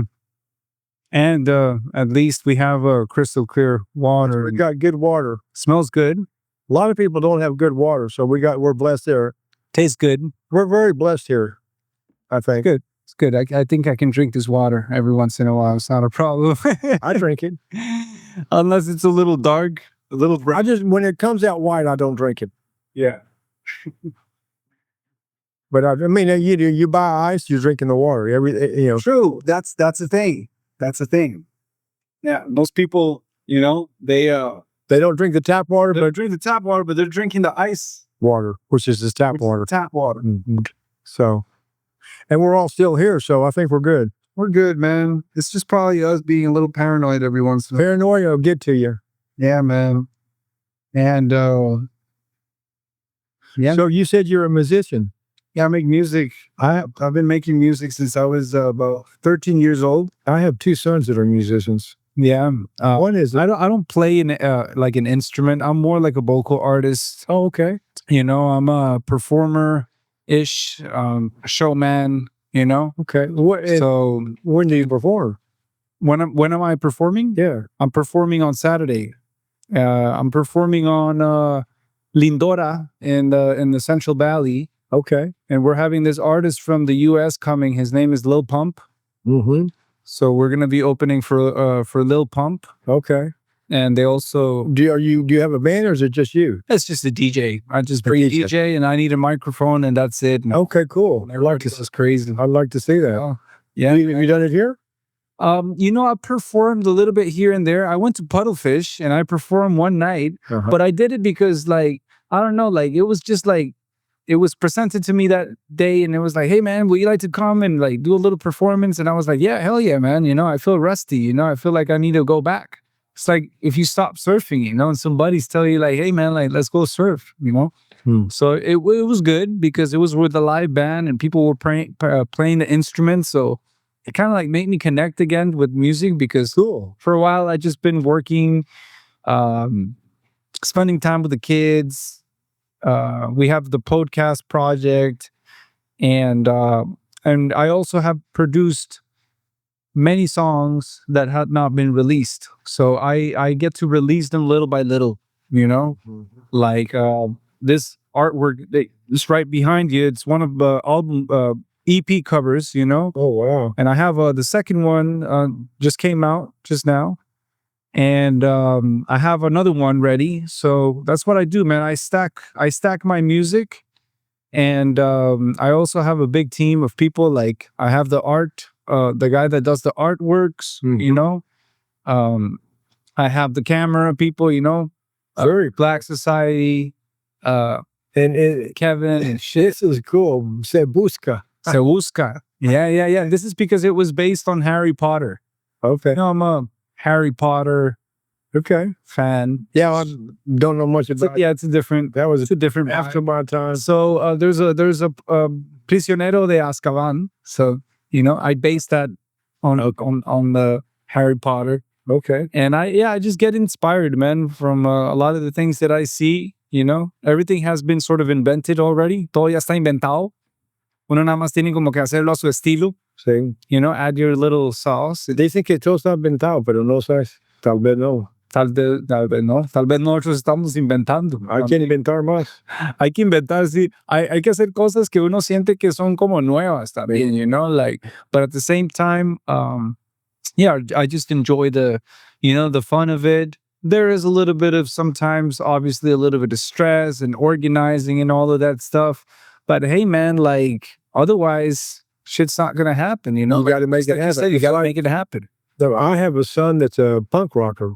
Punk rocker. Yeah. Well, I'm sort of a punk rocker too. Have you heard of a band called Los Adaptados? Los Adaptados. It kind of sounds. Los Adaptados. Sí. Yeah. Mi hijo está en ese banda. También está en un banda que se llama Ticking Time Bomb. Ticking Time Bomb también está aquí. Sí. ¿Cómo se llama? Guitar. He's a really good musician. Yeah. Those bands are really good funk fans from Costa Rica. Oigan, ahora, man. Oigan. Muy bueno. Y aquí está el tata de uno de esos Max. Shout to, what is his name? Benjamin. Benjamin. Benjamin from GK Bone. Saludos ahí a Benjamin. Aquí estoy con su tata, mi bro. Sí, Habla español también. él, Claro, sí, sí, él, contigo. él es de aquí. Ve a la vara. Benjamín que toca con los adaptados, con Ticking Time Bomb. Hay otra banda que él tocaba. No me acuerdo. Man, this is funny, man. Crazy, huh? Yeah, it's crazy. It's a small world. Spongo injury. Yeah. Well, it's funny because I remember, and I could tell Ben was interested in music. That's him. Ahí está el hombre. Ahí está la referencia. Surprise. Vea que ocupamos que usted siga haciendo más referencias, así siempre enseñándonos la nota. Man, well, that's a really good vibe. You know, well, you have music in you somehow. You bring. I've always loved music. I mean, like I say, back in our day, it was rock and what was music, man. Yeah. It moved us, and it a lot of it, you know, the Beach Boys was surf music. It just everything was based on that kind of vibe, and it's when it all started, kind of. You know, when all this whole thing started, it was really fun. Yeah, music, you know, like, es lo que mueve al mundo. And I told Ben, I said, Ben, you know what? If you want to have fun and make some money, when he was like 12 years old, I told him, you should be a music, because I could tell he was interested in it. But things have changed. It's not as easy to make money in music now as it used to be. Oh, yeah, you got to have a side hustle. Yeah, it's At least. I mean, in the old days, you cut a good record and they sold it, you made money, for sure. It's not quite that easy anymore. Yeah, it's not what it seems, you know? Not those. Yeah. But, I mean, the guys that hang in there, it's because they love the music. Period, man, you know? And you got to move on with the times. I mean, you got to be able to shift into the new, whatever. Like the new generation, the new sounds, the new equipment. Yeah, for sure. And I don't, you know, I don't know how popular punk music is. Well, it quite is, you know? Like, I will say, like, well, from my perspective, you know, like, I'm like a rapper, punk rapper. Yeah. Like a mix, you know? Sometimes I just feel like singing a little bit, even though I don't really know how to sing, but it just comes out naturally. The same way, but I'm not sure some people are like it when I start singing, but whatever. But you got to let it out. You just got to let it out, you know? Like, yeah. No, music has been a big part of, I still listen to music. I love music. It's part of my life. Well, it's on your, está en sus genes, in your genes. Look, man, the kid is a musician, so. Mi papá, mi papá no hace música, pero me trajo a mí, él tocaba la guitarra and he will just like jam with it, you know? Yeah, it's cool stuff. Yeah, and I have another son that's he doesn't, you know, play in a band or thing, but he just plays the guitar for fun, and he's amazing. He blows Yeah. Yeah. So I don't, even though I've always wanted to, I just never, I don't know. I can play the guitar a little bit, but no big deal. But I love the music. It's fun stuff. Man, time flies, Ed. Like with you, time flies. I can't even tell what time it is. I grabbed my phone. I'm like, fuck, man. What time is it? It's 5:52, but I haven't even realized how much time we've been. 47. 1 hour and 47. But it really flies with you. Like when I'm talking with you, it almost feels like time is como que no existe. Well, I You know? told you I'm lost in time. You're lost in time. So when that's what I feel like. I mean, I've seen so much go down. I've seen so much. It's just, it's not like it's overwhelming, but like I said, the best way I can come up is like I'm just lost in time. Yeah. Timeless. It's not a bad thing. It's No, I don't think so. I don't think so. what more would you want? I know. In this stage, you know, like I would say like, well, you know, like why worry about it? Yeah. You know what I mean? Like us, well, young kids, you know, like getting older and stuff, you know, we worry a lot about, oh man, you know, it's time for this or time for dinner. We got to go. Very impatient, you know, Right. very impatient generation that we're in. Yeah. So It's interesting stuff. I just wanted to mention that it was cool that you interviewed Carly, because I'm a good friend. I've been surfing with those guys for years. that's how I got to know you. Yeah. That's how I got to know you. And his brother and all these guys that are Beto. these Beto, these Costa Rican Man, they kids, love you. You know that. Those kids, they love you so much, man. I'm glad to hear it. I love them too. And that's why I really wanted to invite you, because I always say, like, why are they like to hang out with Mr. Ed? You know, what is it about Mr. Ed? I want to know, but now I do. Okay, well, I'm glad somebody knows because I don't know. You're like a walking book. Yeah, I mean, it's gotten to that point, and I'm just feel like I'm, blessed to still be here and interact with these guys. It's kind of funny, I hang out more with those guys than I do folks that are my Like your age. Yeah. and I don't really know why, other than the fact that I like doing what they do. Yeah. But I'm starting to feel a little bit. I had an accident at Boca Barranca a while back, almost broke my neck. Shit. Surfing, but I'm good now. So a little bit of stretching, a little bit of yoga, Yeah. a little bit of that. So we're still at it, and I appreciate your time. Yeah, man, it's a pleasure. And My pleasure. I didn't know about this till I called you. till you called me. Yeah, I saw you yesterday in the street. I said, like, Mr. Ed, Beto gave me your number. I'm gonna call you. You know what? Come on with a podcast. You know what's funny about that is, just before that, about an hour before that, I had somebody parked a motorcycle in front of my truck, and I didn't see it. And when I started to leave, I took off when I knocked the motorcycle over.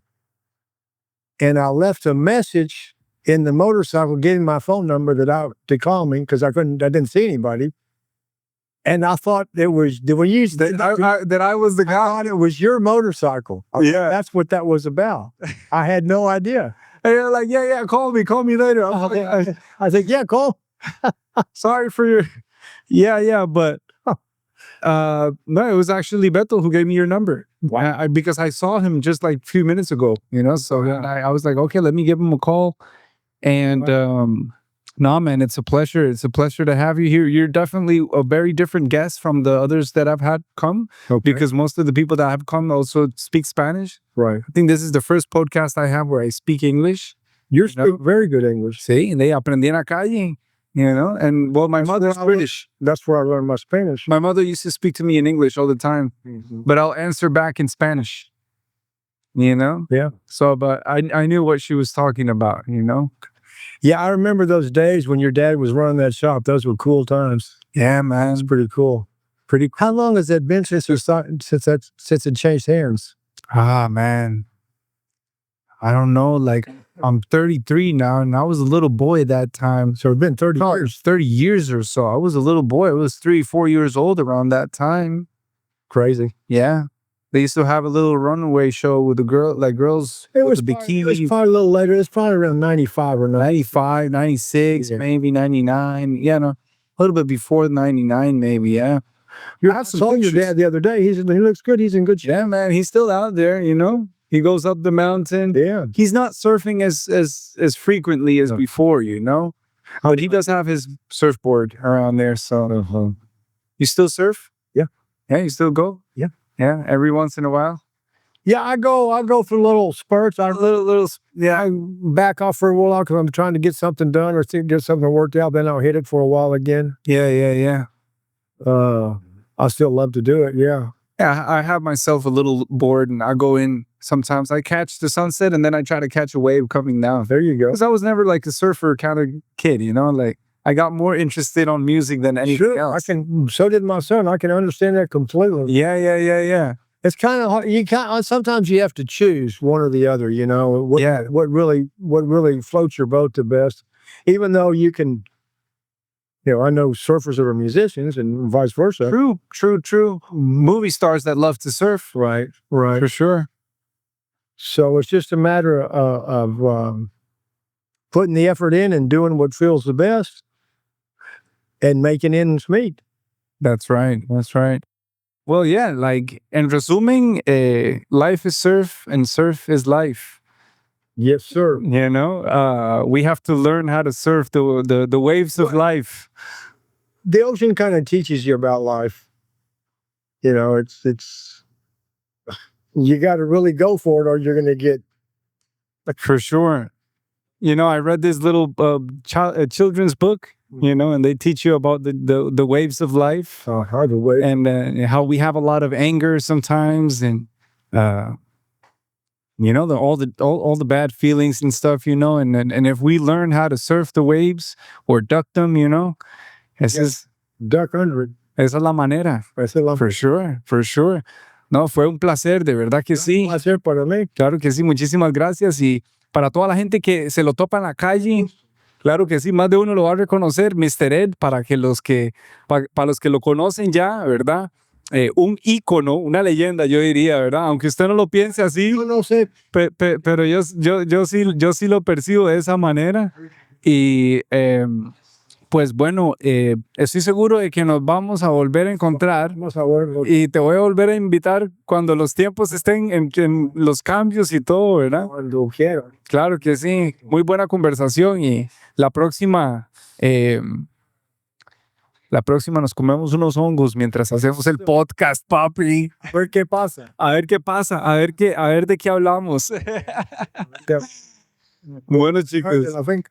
Me los trae de la finca, y estoy seguro de que vamos a explorar otros temas también, ¿verdad? Y nos vamos a abrir de una manera completamente diferente.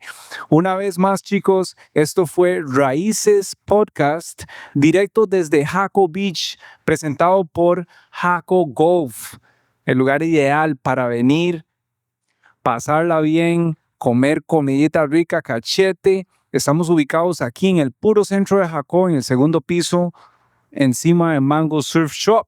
También este podcast es patrocinado por Café Bohío y Green Room Restaurant. Un saludo ahí a toda la gallada. Nos vemos en las que siguen. Ok, respect.